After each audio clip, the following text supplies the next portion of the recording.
Hey guys, how's it going? Kripparrian here.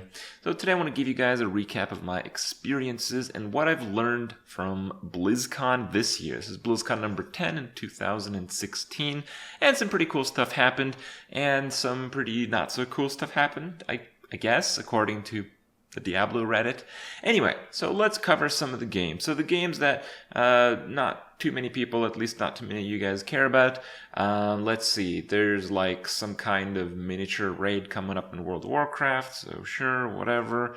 In Overwatch, there's like another hero, and they're coming up with something called Overwatch League, which basically has absolutely nothing to do with anything, except if you're one of the very, very, very few amazing players at the game, then I guess that has a pretty big significance. Basically, the idea is Blizzard wants to have a systematic structure to the esports in Overwatch, and, that's good. But Blizzard's track record for, taking control over the esports scene over a game, I haven't experienced firsthand too much, but I have been told they didn't do a great job with Starcraft 2, so I don't know how good of a news that is, but we'll see. I guess if you fuck something up once, you're less likely to fuck it up second time. We'll see. So that's pretty interesting. Here's the Storm. Again, a couple new heroes. Nice stuff, I guess. Here's the Storm. It's an alright game, but it didn't get a huge following at the start, and it's very difficult for a game to succeed if it doesn't have that.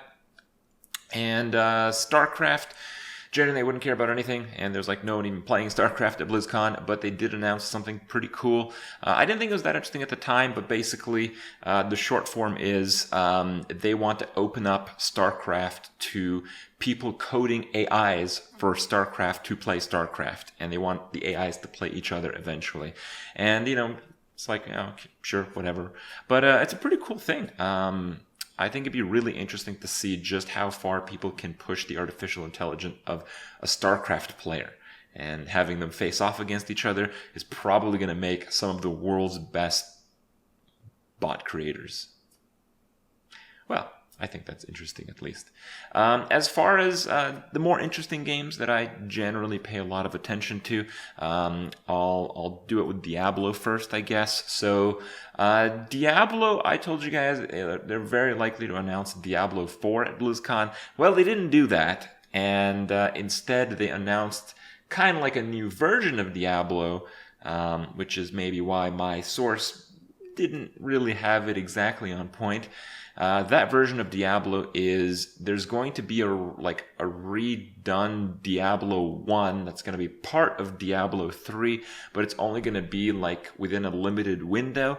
And they were pretty proud of the fact that they restricted the graphics, and they're pixelated and shit, and your character only moves in 8 directions instead of 360 degrees. So they spent some time to make the client a lot worse, so it feels more like the original game. Now, that sounds really dumb to me, but, probably when I play it, I will think otherwise. It was a bit of a disappointment, though.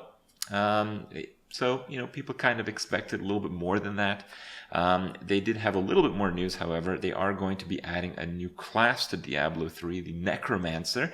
There are a few minion-based classes in Diablo 3 already, but they generally don't deliver on the same very unique experience that Necromancer delivered in Diablo 2. So that's pretty cool. The not so cool part is it's not coming out too soon, and you have to pay money to unlock the class. And some people are not too happy about that.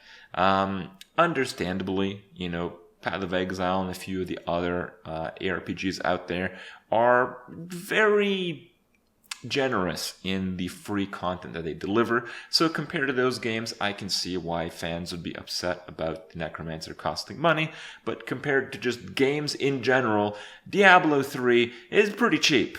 Okay, so this is the first DLC, I guess. And probably, it's going to be really strong because they want to sell a bunch. And I guess there's going to be a little bit of the balance problem. But it's Diablo 3. Who really cares at this point, right? So, yeah, there was a bit of that.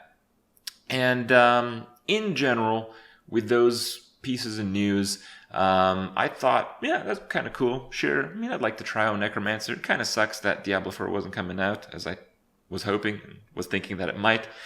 And, I wasn't too bummed out because one of my main issues with another game of Diablo is I feel the ARPG genre is pretty capped. You're just not going to make a much better game, at least, than what's already out there. I'm not saying Diablo 3 is a perfect game. I'm not saying Path of Exile is a perfect game, but they're pretty damn close. There's not really any revolutionary new features you can input in an ARPG, and it really hasn't happened very much since. Like, Path of Exile has kind of forwarded the genre a bit in many small, unique ways, but in any big, unique ways, it hasn't really changed since, like, really Diablo 2. So that was a long time ago, and I don't expect a Diablo 4, if and whenever it might come out, would change that at all. So, I'd like to see more ARPGs coming out, but I don't think they're going to be that, like, super insane to play. It's just my opinion. But regardless, some people were pretty upset about that.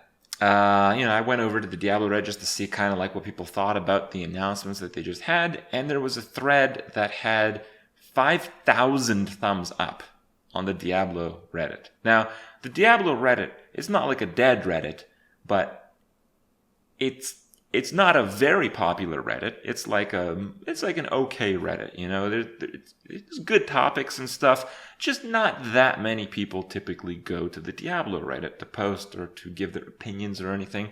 And to give this into perspective, the previous highest rated post I have ever seen on the Diablo Reddit was when I killed Inferno Diablo on hardcore, and this was like 4+ years ago when the game basically had just come out. And my thread had like 2,000 something thumbs up. It said twice as many, and it's certainly in a time where far fewer people actually play the game. So basically what I'm saying is the fact that this got such an insane amount of negativity really shows that people are very unhappy with the announcement. So there's that. And I guess kind of a funny little thing, at the exact same moment when that big thread went up on Diablo, it's basically like, fuck Diablo. Well, on the Path of Exile Reddit, they were like, hey guys, welcome to Path of Exile. And that was like, like over 1,000 upvoted thread on the Path of Exile Reddit. So interesting stuff there, I guess. We'll have to see what the future holds for the ARPG genre after all. In terms of Hearthstone esports is pretty cool. Unlike the other esports at BlizzCon, it was not dominated by South Koreans. It was, in fact, dominated by the Europeans. I guess I'm not going to spoil who won, but I predicted it correctly. It was, in fact, the player who had the best luck. Now, they all played pretty well. They all deserve it just as much. But, yeah, you have to be good, but you also have to be really lucky to win. And yes, that's basically what happened. So, all right. In terms of the announcements, Hearthstone got the Garrison expansion that's going to be coming out in, I guess, about a month. We don't know exactly yet. And they had a whole bunch of promo stuff. If you want to see my card review, I put up that video a couple days ago. You guys are welcome to check that out. In terms of the macro stuff, I thought, like, marketing the expansion through like newspaper articles from Garrison and stuff was like just pretty whatever, man. Like, I am not excited to read a newspaper about a Hearthstone article. Okay, like there had to be a better way to do that. And the other kind of issue I have with the expansion is, man, there's so many cool things in the Warcraft genre, right? Like, we still don't have Ice Crown. We have nothing close to Ice Crown in Hearthstone right now. And it's not just that. There's like a million other things in World of Warcraft that really could be transitioned in a very smooth fashion in Hearthstone, I think. And instead, we just like picked some random ass town and yeah, the desert. It's Gadsden. It's like, all right, I mean, I wouldn't think it'd be that bad, but we did have an expansion called Goblin versus Gnomes, which is basically the same shit. It's just, I guess, Goblin versus Gnomes only partly happened in Gadsden, when the Gadsden expansion happens only in Gadsden. Like, wow. So thematically, I'm a little bit disappointed. It's really not a big deal when it comes to enjoying the game or the experience or the card quality or really anything.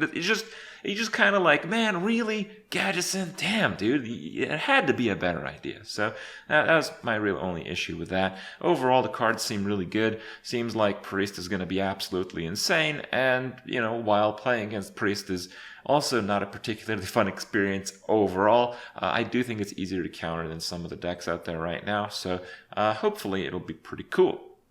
I got a few things. I got there's like some Hearthstone cards they were handing out. There was like Don Honcho, there's like a Black Paw, and like Kazakus. Wow. You got a bunch of these. You got like some posters. You picked up some whatever merchandise if you wanted. And I guess I'll wrap it up with some of the non-gaming related stuff. We had like Weird Al perform at the end of BlizzCon, and my theory is the dumber the artist or the band, the better performance they're going to deliver. And I believe this is the second dumbest band that showed up at BlizzCon, and I do believe it was the second best performance I've ever seen at BlizzCon. I've been at like 7 BlizzCons, by the way. So yeah, that seems to check out. I do not believe Weird Al was quite as good as Tenacious D. I think Tenacious D is still the reigning king of BlizzCon performances somehow. So that's pretty cool still. Love Weird Al. Also, in terms of the merchandise stuff, I just thought I'd throw it in there because it was like a little bit of a letdown. So every year I try to pick up like just something from BlizzCon. I got a mug last year, so I thought I'd get a mug this year. And like, you guys probably can't see it, but it looks nice and stuff. Like, it looks very nice. But it's just a fucking sticker on a cup, dude. It's literally, you can see the seams. It's just like a black mug with a sticker on it.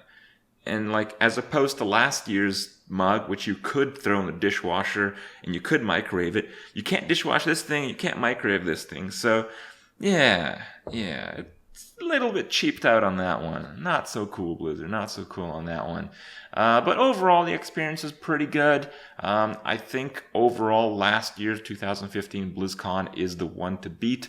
But you can see that Blizzard tried. Not that many announcements lined up in the same spot as probably they would have this year, but we'll see. Still pretty good stuff, pretty good experience.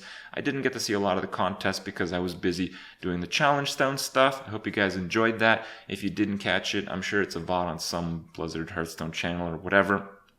Really, I was pretty proud of coming up with the challenge. Rania and I worked pretty hard on the Challenge Stone idea. Pretty honored to be there once again at BlizzCon, and we think we did a pretty good job, at least with the structure of this one. The execution and stuff, it is what it is. But Sabotage Challenge Stone was you pick your classes, you draft at the same time as your opponent. Then after the classes are picked, you switch seats. You put 30 unique cards, 10 in each deck.